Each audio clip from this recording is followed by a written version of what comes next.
November 10, 2017, 9:09 a.m. EST.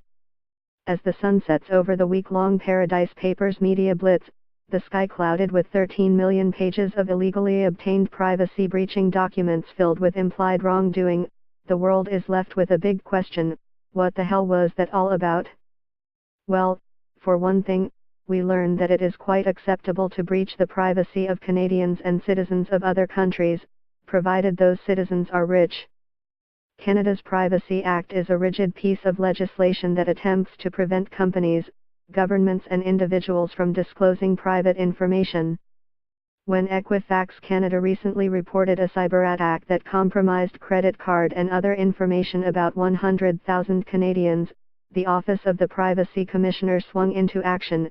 The investigation is a priority for our office given the sensitivity of the personal information that Equifax holds. No such concern has emerged in the wake of the Paradise Papers. No doubt the lack of privacy concern is due to a loophole in the Privacy Act which allows for public disclosure of personal information where, in the opinion of the head of the institution, the public interest in disclosure clearly outweighs any invasion of privacy that could result from the disclosure. Apparently private information about corporations and the 1% is by definition in the public interest, and the media has nothing to worry about when it picks up illegally cyber-attacked documents and publishes them. What the hell was that all about?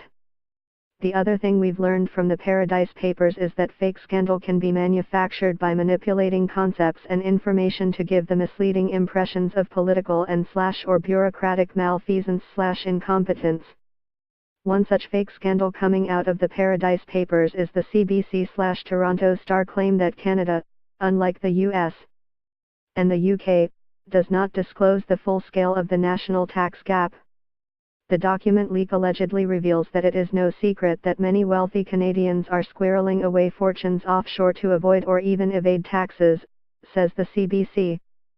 But both the CBC and the Star say the real big secret is how much money offshore activity is costing fellow Canadians and the National Treasury each year. The lost tax revenue is known as the tax gap, a concept that has captured the imaginations of many as some kind of unimpeachable indicator of the massive offshore avoidance/evasion that takes place annually. The claim is also made that the Canadian Revenue Agency has been lax in failing to create an official version of the tax gap. The lost tax revenue is known as the tax gap. Leading this attack is PEI Senator Percy Down, who said it is shameful that the CRA has failed to produce a tax gap report. The agency, he told the CBC/Toronto Star team, is the most incompetent department in the Government of Canada. Good quotes for a story, but not quite up to the standards needed for accuracy. Tax gap reports and studies are numerous across many countries, all of them based on dodgy methods. Even the US,